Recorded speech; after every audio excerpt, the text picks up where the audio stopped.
Hello दोस्तों, मेरे channel सुख समृद्धि उपाय में आप सभी का हार्दिक स्वागत है। तो आज मैं कर रही हूँ भैया दूज की कहानी।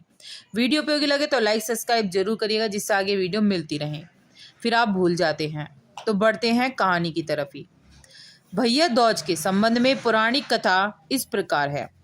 सूर्य की पत्नी संज्ञा से 2 संतानें थीं, पुत्र यमराज और पुत्री यमुना।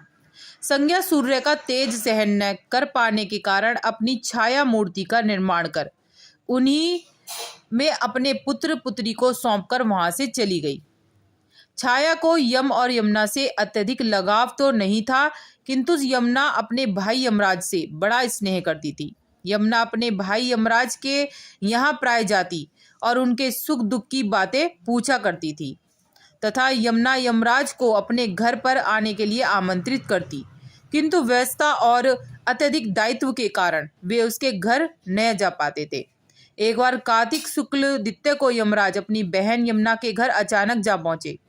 बहन के घर जाते समय यमराज ने नरक में निवास करने वाले जीवों को मुक्त कर दिया। बहन यमुना ने अपने सहोदर भाई का बड़ा आदर सत्कार किया, विविध व्यंजन बनाकर उन्हें भोजन कराया तथा भाल पर तिलक लगाया।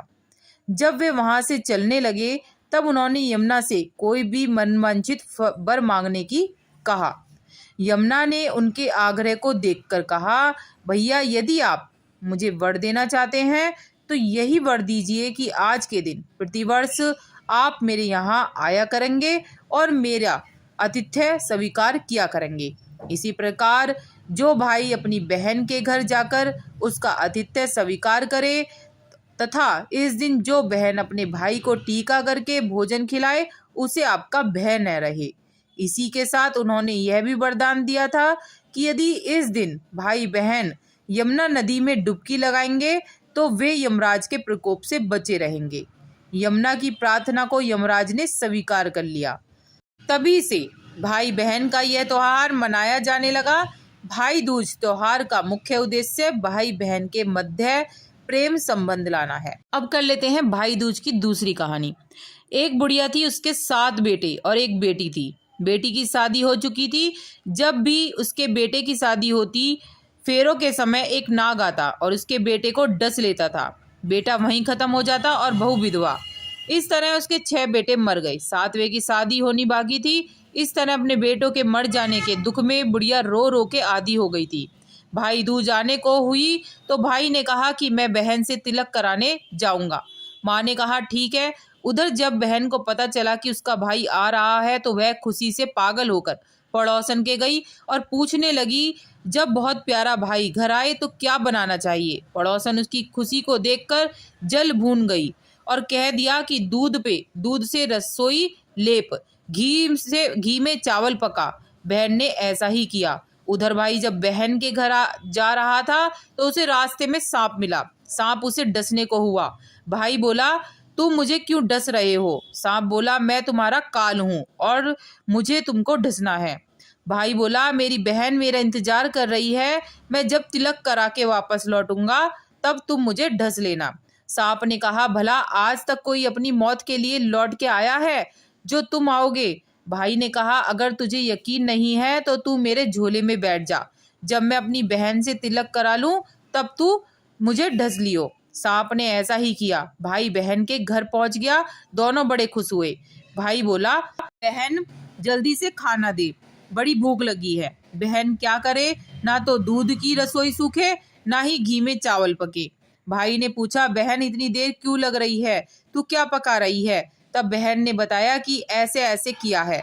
भाई बोला, पगली, कहीं घी में भी चावल पके हैं या दूध से कोई रसोई लीपे है। गोबर से रसोई लीप, दूध में चावल पका। बहन ने ऐसा ही किया। खाना खा के भाई को बहुत जोर से नींद आने लगी। इतने में बहन के बच्चे आ गए। बोले, मामा मामा हमारे लिए क्या लाए हो। भाई बोला, मैं तो कुछ नहीं लाया।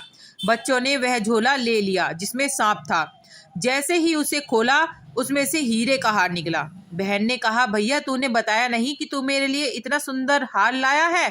भाई बोला, बहना तुझे पसंद है तो तू ले ले, मुझे हार का क्या करना। अगले दिन भाई बोला, अब मुझे जाना है, मेरे लिए खाना रख दे, बहन ने उसके लिए लड्डू बना के एक डिब्बे में रख कर दे दिए। भाई कुछ दूर जाकर थक कर एक पेड़ के नीचे सो गया। उधर बहन के बच्चों को जब भूख लगी तो माँ से कहा कि खाना दे दो। माँ ने कहा खाना अभी बनने में देर है। तो बच्चे बोले कि मामा का जो रखा है वही दे दो। तो वह बोली कि लड्डू बनाने के लिए बाजरा पीसा था, वही बचा पड़ा है, चक्की में जाकर खा लो। बच्चों ने देखा कि चक्की में तो सांप की हड्डियां पड़ी हैं। यही बात माँ को आकर बताई तो वह बावड़ी सी होकर भाई के पीछे भागी। रास्ते भर लोगों से पूछती, किसी ने मेरा गैल बटोई देखा, मेरा भाई किसी ने देखा, किसी ने मेरा बावड़ा सा भाई देखा। तब एक ने बताया कि कोई लेटा तो है पेड़ के नीचे, देख ले वही तो नहीं है। भागी भागी पेड़ के नीचे पहुंची, अपने भाई को नींद से उठाया। भैया भैया कहीं तूने मेरे लड्डू तो नहीं खाए? भैया बोला, ये ले तेरे लड्डू, नहीं खाए मैंने, ले दे के लड्डू ही तो दिए थे, उससे भी पीछे पीछे आ गई तू। बहन बोली, नहीं भाई तू झूठ बोल रहा है, जरूर तूने खाया है, अब तो मैं तेरे साथ चलूंगी। भाई बोला, तू ना मान रही है तो चल फिर। चलते चलते बहन को प्यास लगती है, वह भाई को कहती है कि मुझे पानी पीना है।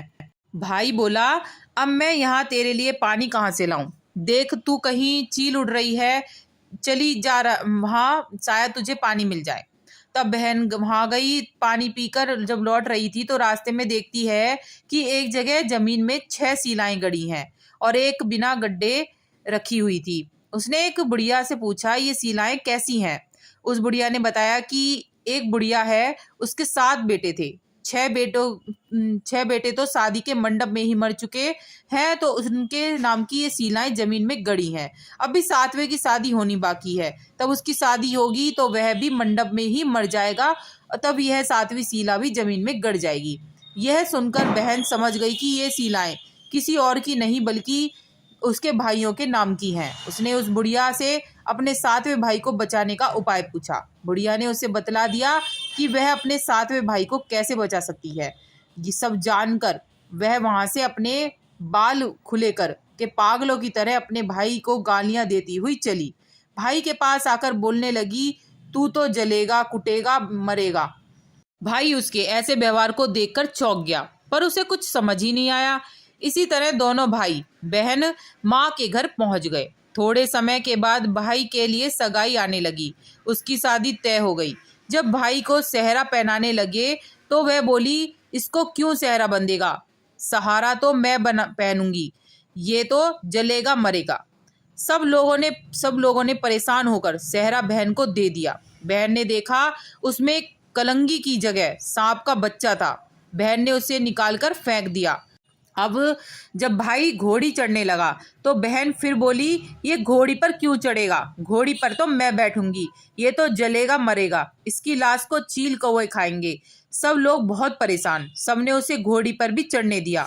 जब बारात चलने को हुई तब बहन बोली, ये क्यों दरवाजे से निकलेगा, ये तो पीछे के रास्ते से जाएगा, दरवाजे से तो मैं निकलूंगी।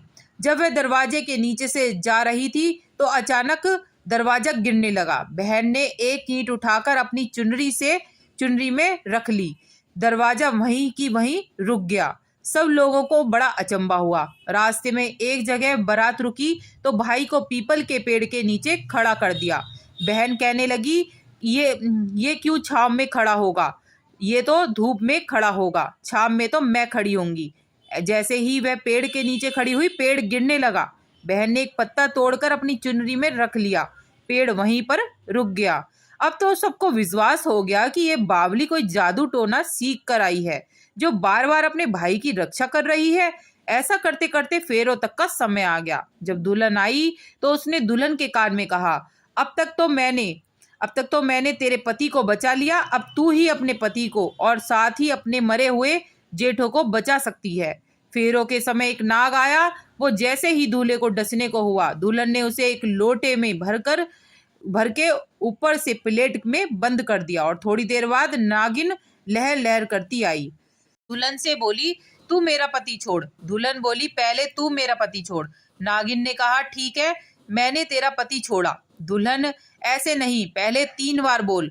नागिन ने 3 बार फिर बोला कि अब मेरे पति को छोड़। दुल्हन बोली, एक मेरे पति का क्या होगा, हंसने बोलने के लिए जेठ भी तो होना चाहिए, एक जेठ भी छोड़। नागिन ने जेठ के भी प्राण दे दिए।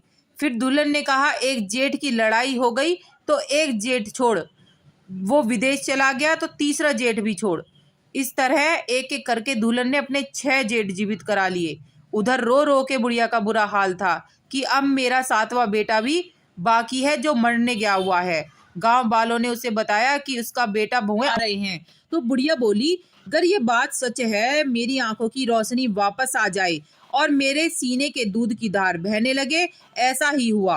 अपने सारे बेटे बहू देख कर वह बहुत ही खुश हुई। बोली, यह सब तो मेरी बावली का ही किया हुआ है। कहाँ है मेरी बेटी? सब बहन को ढूंढने लगे। देखा तो वह भूसे की कोठरी में सो रही थी। जब उसे पता चला कि उसका भाई सही सलामत है तो वह अपने घर को चली। उसके पीछे पीछे सारी लक्ष्मी भी जाने लगी। बुढ़िया ने कहा, बेटी पीछे मुड़ के देख, तू सारी लक्ष्मी ले जाएगी तो तेरे भाई भाभी क्या खाएंगे? तब बहन ने पीछे मुड़ के देखा और कहा, जो माँ ने अपने हाथों से दिया वह मेरे साथ चल, बाद बाकी का भाई भाभी के पास रह। इस तरह एक बहन ने अपने भाई की रक्षा की। वीडियो उपयोगी लगे तो लाइक सब्सक्राइब जरूर करिएगा, जिससे आगे वीडियो मिलती रहे। और कमेंट में जय माँ लक्ष्मी जरूर लिखिएगा।